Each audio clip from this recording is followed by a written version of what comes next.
When it comes to gacha games, yes, gacha games, that do deep explorations on systemic injustices, political maneuvers, and racial relations, it's hard to get deeper than Arknights, whose chibi models and tower defense gameplay belies a depth of lore that can only be accurately described as chthonic, as in so deep and dark and full of the scaries that mining through it all is perceivably a mental health hazard, which is why I love it so much. So you can understandably expect that I was excited for the release of Endfield, a direct sequel to the as-yet unfinished gacha game taking place a century into the setting's future and underneath the gaze of a distant alien star. Given what the writing team was able to concoct with Arknights, expectations were as high as a space elevator for Endfield, expectations that on its face might not have been met. Now, truth be told, I do have some problems with how Enfield's framed its settings and its opening hours, but there's a reason why I'm still playing, and quite happily. What appears to be a generic open-world RPG gacha story on its face, much in the same vein as Genshin Impact and Wuthering Waves, has buried nuggets of something dark and bloody beneath its friendly-seeming surface. Much like the Originium MacGuffin at the center of Arknight's tales of industrial age desperation and nomadic pursuits, framed in the political adversities of gargantuan mobile cities desperately clawing their way across a landscape corrupted by jagged spires of mineralized disease, the deeper you dig into Enfield's alluded to plot points and political structures, the more worrisome your understanding gets of where your place in the world actually is. Even from the limited information available in version 1.0, I believe I have an understanding of where the story is going and what the writer's intentions are with our happy band of animal-eared industrialists. Approximately 149 Terran years ago, prior to the Administrator's most recent incarnation, triumph and tragedy were achieved near simultaneously. The mere presence of Terrans on Talos-II, their return to a long-forgotten homeland preceding their very sapience, bears heavy implications for the plot as written in Arknights, not the least of which on the fate of Originium and Oripathy victims, and the resolution of the ideological tensions between its true antagonist and the protagonists at her mercy. The Priestess of Arknights is a figure that cannot be spoken of without spoiling much of the underlying plot, as her actions and beliefs and how they interplay with the protagonists is central to literally the entirety of Terran history. Her immortal influence is the fundamental reason for their civilizations to exist, as well as the suffering they struggle through thanks to her corruptive influence upon Originium. After all, it's not just a magic rock. It's a programmed artificial force of nature, and the way it infects and spreads across organics and sapiens in particular is how she designed it to work. That little detail is rather important in what it implies, that the magic rock could have worked differently were it but willed by its creators. In fact, up until the present era of Arknights, its omnipresent cruelty was how both of its creators thought necessary for its true function. As an archive of civilization, as an amber bastion in which to safely store minds, beliefs, art, and philosophy against total annihilation from a threat that even the priestess and the entirety of their precursor race's godlike powers are a mere daydream against, death like stasis seemed like the only answer available to them. All must be safely contained within the still and dreamlike forest of the assimilated universe, coded within the quantum depths of Originium, no matter what. And so that's how you made it. That's how you, the player character, as one of the precursors, designed it to work. It wasn't just the priestess at the helm of Project Originium, after all. The countless millennia of suffering caused by its coercive influence is on your hands as well. The amnesia suffered by the player character's doctor, enough to make him fundamentally different from the oracle that preceded him, wasn't just some kind of trigger for personality change. It was merely a way to relieve you of the guilt of the sheer hypocrisy of your new modern stance, and the ruthlessness that once guided your blood-soaked hands. But, as evidenced by the social differences in how Oripathy victims are treated in Arknights and Endfield, it's clear that the Doctor won out over the Oracle. The extent of the negotiations between him and the Priestess is as yet unknown to us, but two matters do stick out. Number one, pharmaceutical company Rhode Island's desperate search for a cure for Oripathy could not have come to a satisfactory conclusion through ordinary and mundane scientific research and pursuit. Their foe is not merely a bacterium, virus, or even insidious cancer. It's a metaphysical trait and very nearly a rule of nature in of itself. For oripathy to be treatable at all, by mundane therapy requires its functions to be rewritten, a level of technology and authority available to only 3 individuals across all of Terra, one of which would refuse to accept anything that weakens Originium's ability to spread and absorb information, and if anything is disappointed by its relatively slow progress on Terra despite the catastrophes driving its civilizations to desperate nomadic measures. And the other of which shares her knowledge of a vastly greater threat that Originium is meant to be a bulwark against. 2. The fundamental relationship between Originium and Terrans has changed as well in a way to suggest alterations to its core behavior. Once a Faustian resource that caused illness and disease to propagate at scale with the society's reliance upon it, reminiscent of course, fossil fuels in our real world, it is now literally everything. Though official documentation suggests that the taming of Originium was a deliberate act by the ruling civilization on Talos-II, the truth as documented in the Originium Science Park suggests otherwise. Modern-day Talosians, a century after their great-grandparents settled upon the world, treated the stories of Originian catastrophes with near reverential awe, as in their appetites and need for the substance dwarves even the greediest of their ancestral civilizations. There are active projects looking to replicate the mineral's once explosive growth potential, at least to a greater extent than currently exists, all roadblocked either by the Talosian Originium's innate properties, or by lines of research curtailed by the highest mortal authorities. And it's no wonder that they're so desperate for it, as despite its oripathy risks, it is now so thoroughly entrenched in every fiber of their civilization that even the formerly unthinkable act of ingesting foodstuffs from creatures contaminated by it has now become the basis of such recipes as mini honey slug pudding, all from Willing's endemic Originium slugs, and saw-turning meat soup derived from nidworm whiskers from Valley 4. But there's also a much more obvious proof of this if you visit its very trunk. There are no equivalents to the great Originian oak in all of Terra. There are no equivalents even to the mission-critical saplings that protected you from the shockwaves emanating from the anchors attacking the mine complex. Originium itself has taken to life on Talos-II as designed by the administrators themselves, and that is both materially and symbolically a vast departure from the vision once embraced by the priestess.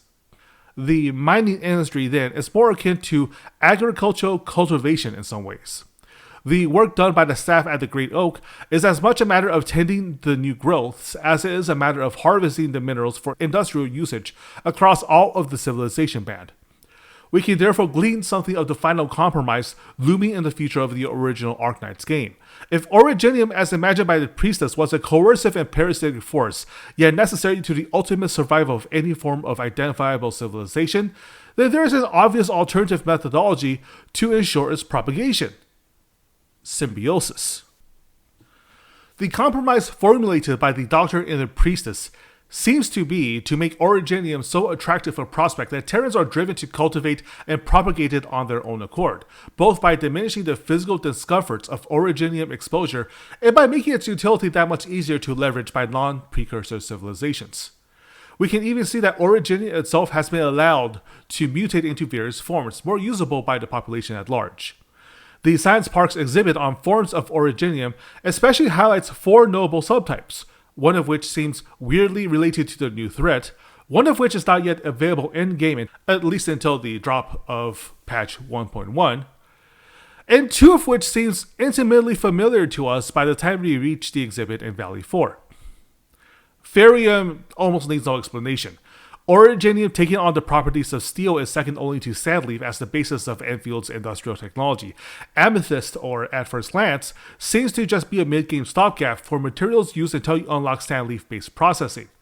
But the flavor texts related to its usage suggests that there are plans involved for it in the near future. It is notable for being even more chemically inert than depleted Origo crust, with a transparency that allows it to be utilized in place of silicon-based glass or hydrocarbon plastics, research into which is actually a new thing among Talos-II scientists. which makes amethyst ore ideal storage vessels for highly volatile and reactive compounds and acids, or for the simple and mundane storage of foodstuff as well. Meaning that on Talos-II, even the non-infected are regularly consuming directly from Originium-derived vessels and utensils, a simple, plain fact that would have plausibly caused an outbreak of hysteria among their ancestors. Now, speculatively, it would not surprise me that Rhodes Island's modern solution to oropathy was therefore more Originium. Like how an old pre-mRNA vaccine is derived from the very disease it prevents, reinfecting an oropathy victim with a strain of what we are speculating as post-compromised Originium recalibrates the infection to be more tolerable to the victim, as well explains why the treatment is so cost-effective that its accessibility is for literally everybody in the civilization band not currently undergoing a landbreaker crisis. It's literally just more of the stuff that comprises the very foundation of their existence, after all. In turn, this also explains why the Landbreaker exists at all as a faction. If Originium's original insidious purpose was ever discovered, and the philosophical compromise between Doctor and Priestess not in turn unveiled, the total rejection of Originium and its derived technologies becomes an inevitability. The tyranny of the civilization's band's dependency upon it becomes an insurmountable ideological obstacle to anybody that disagrees with the notion that their ultimate fate is to be preserved in the stasis of the assimilated universe, especially if they're not aware of the existential threat it's meant to answer. For a sizable subfaction of the Landbreakers to then seek out Aether as their anti-Originium savior is unfortunate, but understandable, and worse yet, they're not entirely wrong to do so. The changes made to the properties of Talos-II Originium promised material fortunes for the civilization band and deep-type immortality as designed by their precursors. Though whether it would take fast enough to prevent that ultimate fate that the precursors feared may be in dispute, it's at least inarguable that the chaos and organized pushback she experienced on Terra would have incentivized a more collaborative approach and conspiracy. It might even have worked. But the Arknights universe is not so kind as to let a good plan go undisturbed. One of the measures that her precursor peers established as a means of protecting against their feared annihilation was the star pod shield surrounding Terra, an omnipresent distortion in the sky that disrupted Originium-based technologies that approached it and made it impossible to observe the wider universe, making the pursuit of Terran astronomy stillborn until relatively recent years. Notes from Enfield's database confirm that the aurora is at least functionally identical in its physical phenomena as the Aether field threatening civilization on Talos-II, though its presence on Terra is arguably more stable, as the resultant Aether blight is currently only known as a Talos-II phenomena. Relatedly, the original Stargate that allowed instantaneous traversal between Terra and Talos-II in the first place is formally known as the Aether Gate, partially confirming that it should not merely be considered an otherworldly opposite to Originium, but the resultant phenomena of an adjacent precursor technological development, namely the usage of multidimensional forces to produce space-time related effects, in particular for long-range travel. It's even a critical element of Enfield's own proprietary technologies, where they effectively prove that the negation effects between Aether and Originium can be mitigated to an enormous extent. Protocol Originium, lying at the very heart of both the Dejong-operated teleportation network and the automated industrial complex we now actively spread throughout Talos-II, is a direct harnessing of Aether field mechanics with Originium as the medium that allows both information and physical constructs to pass through multidimensional space preserved and unharmed, even using a pocket of subspace as storage instead of having to build mundane warehouses. Now, this can be argued that this is a mere excuse for game mechanic simplification, but the emphasis on transplanar technologies and information preservation is found throughout the actual plot and setting as well.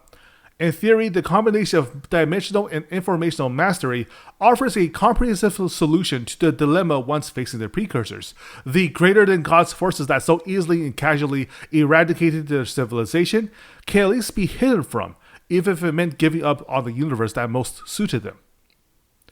Of course, in focusing so intently on the obvious, overwhelming threat of physical annihilation, something else was able to fester.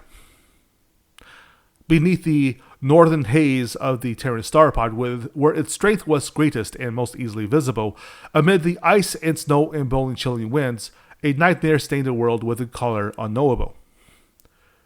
Deep within the most secretive vaults of the dread Witch King of Terran fame, a gate exists to a place beyond time and space, where the once idealistic ruler sought to unravel the mysteries of a Terran existence, only to be stained by cruelty and madness as his reign grew with his near miraculous powers. Though deposed, those that replaced him now find themselves facing the same quandary he once faced in a place beyond dream and thought, and are now desperate to reclaim the truths he uncovered in his legacy of blood and terror. Far beyond the horizons of Terra, where the Northern Stargate was finally unlocked, the optimism of a grand undertaking and a homecoming to land on time and evolutions forgone was sudden and viciously interrupted in its 5th year, and the prime Originium at the core of their efforts was stained, marred, and broken. And once trusted face stares across from them upon a battlefield that should have never existed. The Starpod was meant to isolate the world of Terra from the ruthless and dismissive light of the observers, a force, race, mind, or presence only knowable by the utter and total devastation left when a civilization attracts its attention. The extremism of the original solution proposed by the Priestess and Oracle, literal millennia before the start of Arknights, is due to how unsolvable the dilemma the observers fundamentally pose. With no weapon even remotely effective, and no form of communication able to defer their judgment, the only options left are to run and hide. And so far, it seems like hiding does work, or Project Originium might have been doomed from the start. But the same force that allowed the Priestess and Oracle to hide their efforts to stave off Doomsday attracted something else. Something that could sense and feel the skein of extraplanar energies that gave the Starpod its camouflaging properties, and worse yet, was drawn to the Stargate that allowed for Terra's settlement. Up among the ice of the north, amid the domain of the physically hardy Earthside kingdoms, strange flowers bloom where no flowers should. Something stirs with formless menace, attracted to the texture of minds and civilizations, latching itself to bodies and artifacts, and twisting them to a malevolent purpose. There would be whispers of such impossible shadows amid the northern legends, if such whispers were allowed, but the forces that be make it a point to uproot such rumors before they can fester, and what remains are disguised in myths as demons and witches or similar parables laid in form. Because just to know of the Collapsals is to give them purchase in the world. To borrow parlance from another universe, a Collapsal can be understood as SCP-style extra-dimensional sentient cognitohazards, a thought that kills, or worse. They are akin to viruses in the digital sense, a mind that can perceive of them is inherently at risk of becoming their vessel, and breeding grounds for more Collapsals, making their containment a paradoxical challenge of the highest order. Such a challenge has haunted Terran civilizations since its very beginning, though few know of the full extent of it. The Sargonians, the oldest of Terran civilizations, once spoke of demons towards the southern borders, and of a legendary war to drive them out that devastated the land and wreaked such violence as to permanently scar large portions of Terra itself, and turning what were once lush rainforests into the fallen hotland deserts. Such a Pyrrhic victory was won only at the cost of the lives of 2 of their most powerful heroes. The inciting incident was in fact the destruction of the southern Stargate. To the north, the war still ravages on in current-day Arknights, waged primarily by secretive cults of Sami snow priests and Earthside Emperor's blades, super soldiers ominously created through the fusions with Collapsal shards through esoteric rituals and witchcraft. Though nominally on the side of Terran civilization, the grasp on sanity is just barely tethered by loyalty to their king, and the atrocities they've committed in the name of their duties are horrifying legends of their own right. Notably, the secrets regarding the Collapsals appears to have been preserved in the century since, leading up to Enfield. No public record makes mention of them as yet, and the necessary industrial work to repair and re-establish operations for the Sami Stargate at the uttermost north of Terra makes no mention of military precautions until the First Agiloi War, half a decade after the launch of the Talos-II expedition. But there are plenty of reasons to believe in their core involvement in setting up Enfield's present-day dilemma.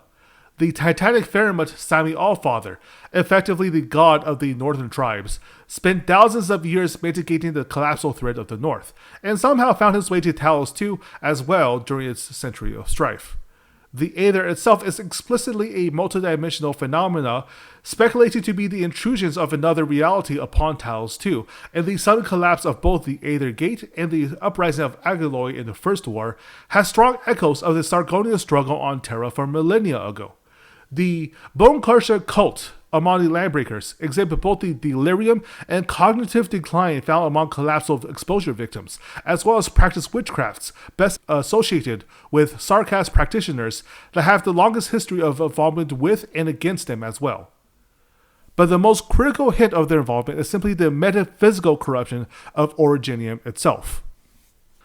The fact of this is fairly bald-faced as secrets in Endfield go, with major character entries and multitudinous symbols pointing towards such a conclusion.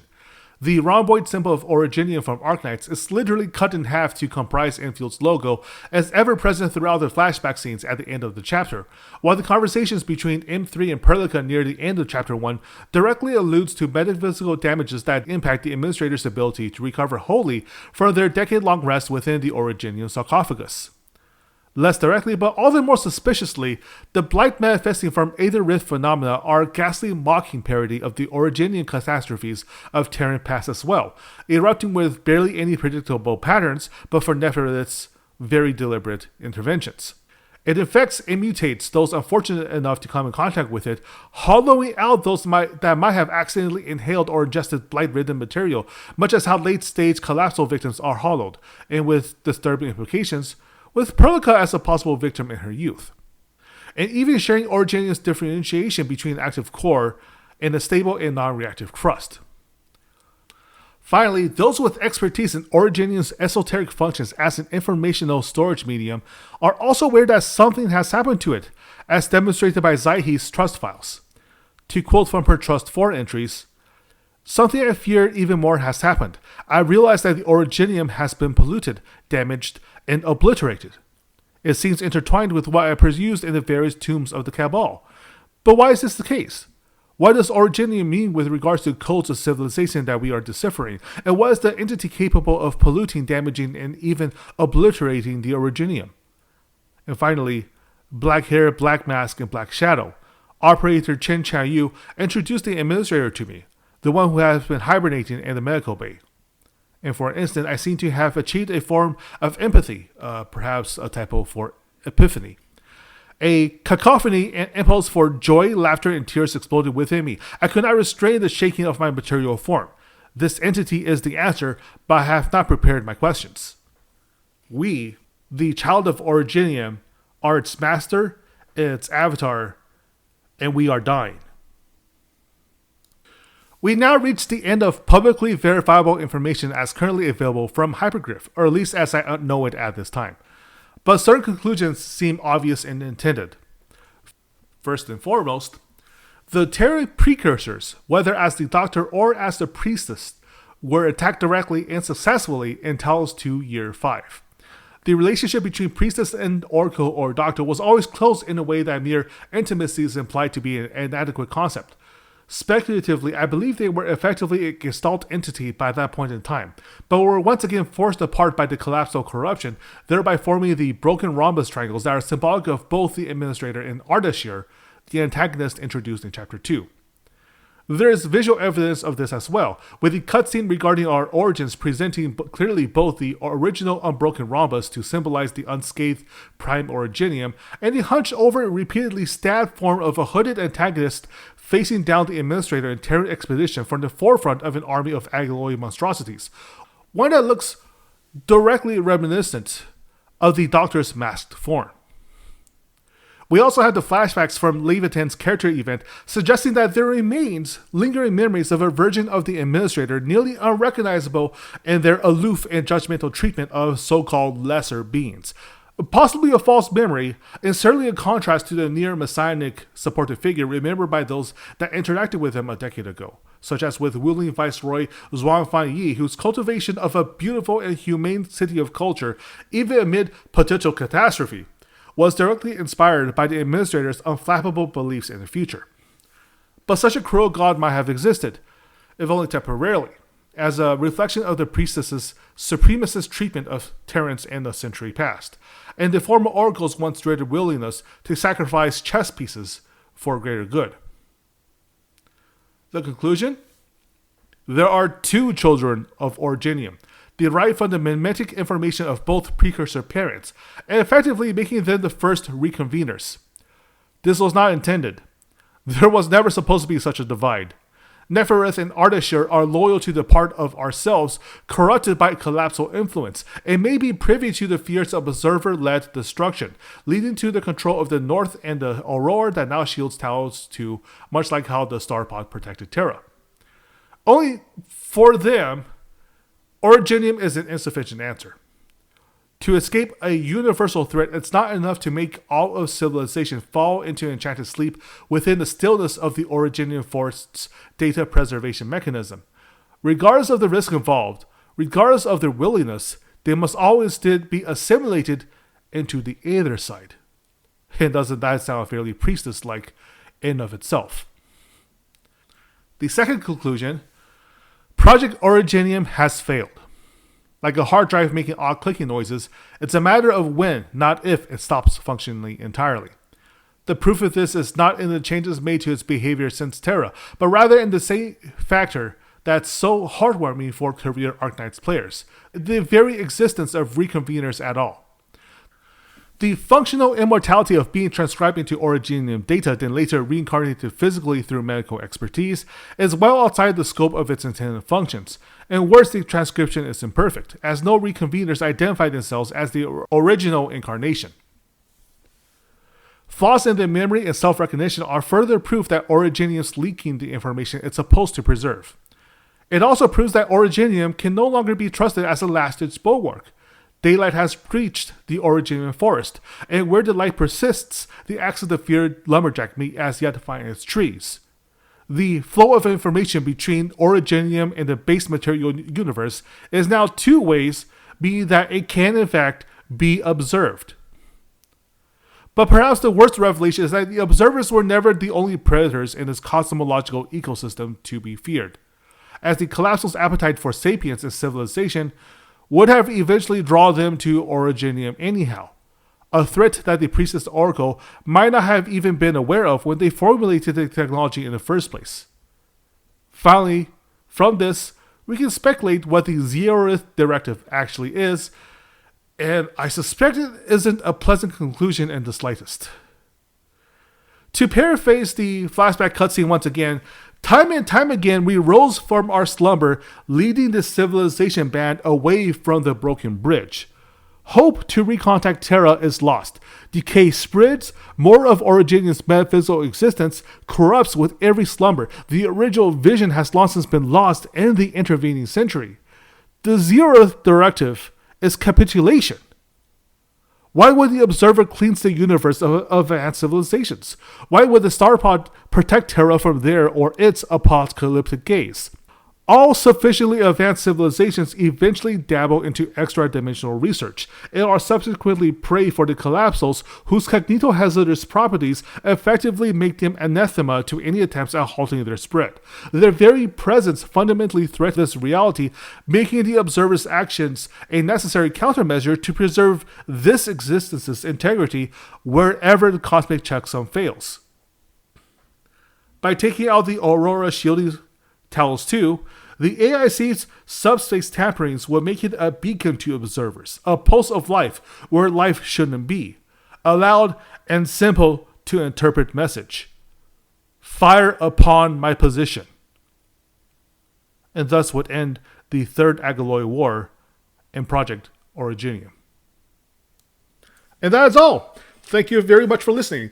Everything else prior to this was all scripted down, so this will just be my own thoughts on the matter. I am very, very much looking forward to the release of 1.1, which will be the week after this video was recorded and finally put together. Thank you also to Sky and Rainpuff, who was my beta reader for most of this script. Please let me know in the comments if you think there's anything that was particularly interesting about this analysis, if I completely of my own bleeping censored, or if there are plot points in Arknights that I should probably go over to further develop. Or if you think I should be doing something, another one of these videos to address a different aspect of Endfield as well. I very much look forward to your feedback. That will be all. Please follow me on YouTube, Twitch, Twitter, and Blue Sky. And I will see you around on Talos-II.